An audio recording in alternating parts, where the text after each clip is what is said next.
To connect your old iPad to a TV or monitor, all you need is this Lightning to HDMI adapter. At the end of the video, there will be a chart on the screen to know what iPad and iPhone is compatible with this cord. And you can see it's got the Lightning end and the HDMI end here. So once we plug it in, you can see that it mirrors the entire screen. You can see all the apps right here.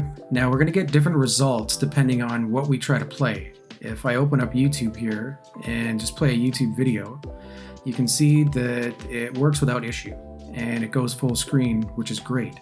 But then other programs, paid programs like Amazon Prime Video or Netflix, they're going to have issues. They're not going to be able to show the video at all. It'll just stop playing it on the iPad and on the TV screen.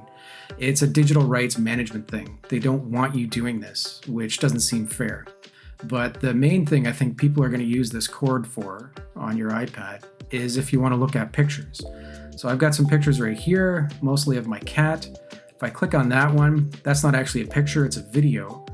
If I swipe to the next one, you can see that the picture shows on the iPad and the TV. But if you go to a video, it doesn't show on the iPad, it just shows on the TV. So again, you can see the picture there. I'll swipe it all away and I'll show you where I bought it from on Amazon. Just search HDMI to Lightning adapter when you're on Amazon, and you can see that hundreds of different ones show up. But I chose this one.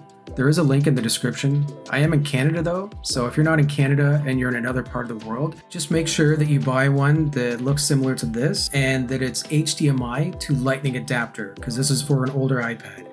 Check this compatibility chart to see which cable you need. And check this chart to see which apps will and won't work when your iPad is connected to a TV or monitor. Thanks for watching, and please subscribe to my channel if you want to see more videos like these.